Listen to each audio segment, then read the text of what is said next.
Journey to Greatness: Character Lessons from the Past is an interactive lesson designed to help you discover how the challenges you might face today, such as fear, prejudice, poverty, not fitting in, or anger, can be overcome by learning how heroes from our past overcame similar challenges when they were young.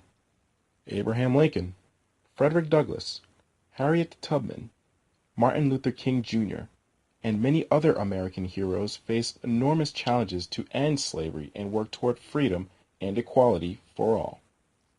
When they were young, they didn't know their actions would someday change the world.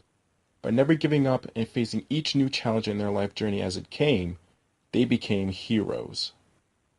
As you go through this lesson, you'll discover part of the journey to greatness experienced by Abraham Lincoln, Frederick Douglass, Harriet Tubman, and Martin Luther King Jr. Before you do, let's begin with you and your journey. Take some time to think about some of the challenges we face in life. Which of these challenges have you faced?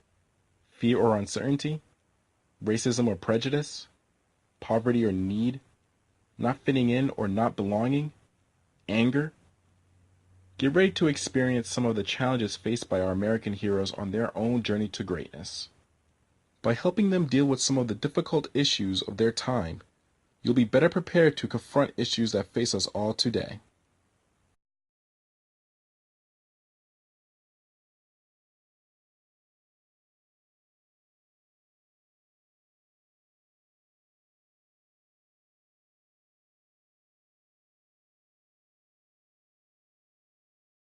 When I was 9 years old, my mother became sick, poisoned from drinking the milk from a cow that had eaten the poisonous white snakeroot plant. She struggled for life for a week. But when she knew she didn't have much time left, she called us to her side and told us to be good and kind to your father, to one another, and to the world. I decided I would keep this advice in my heart always. My mother died on October 5th, 1818. I helped my father construct a coffin for my mother, and she was buried in a nearby cemetery.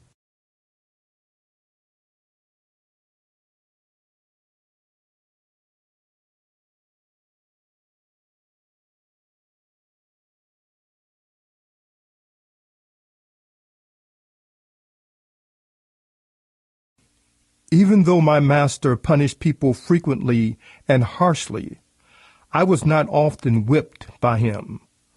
Something that caused me more suffering than the whippings was hunger. I had very little food, and it was boiled, coarse cornmeal called mush. They would put the mush into a big trough and put it on the ground just like they were feeding pigs. We had to eat the mush with our hands. Even worse than the hunger, though, was the bitter cold. I had no shoes, no socks, no coat, and no pants. The only thing I wore was a coarse linen shirt that hung down to my knees. I didn't have a bed, and so, on the coldest nights, I would take a corn sack and crawl into it, trying to shiver myself to sleep on the cold, damp dirt floor. I don't know how I survived the cold. There wasn't much for me to do because I was so young. I would drive the cows up in the evening, keep the birds out of the garden, keep the front yard clean, and run errands for my old master's daughter.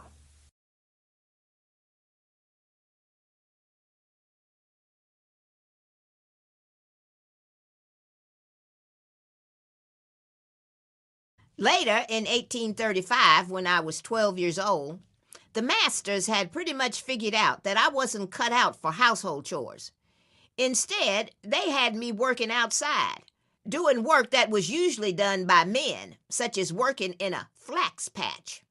I had to walk through the field with plants that was twice as tall as me and stiff stalks that would scratch my legs as I pulled each plant up by the roots. When I wasn't working in the flax fields, I was shucking corn, weeding the wheat fields, or shoveling manure.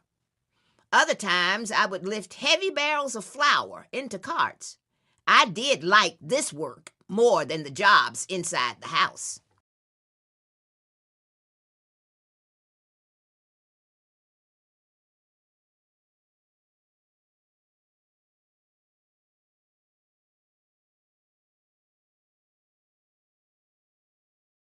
One time, we went to a downtown shoe store. We sat down toward the front of the store, and the clerk came up and politely asked us to move to seats near the rear of the store. When we said we were comfortable where we were, she said we'd need to move to the back. So my father took me and we walked out of the store. I had never seen my dad so angry. Dad told me that day that no matter how long he had to live with things the way they were, he'd never accept it.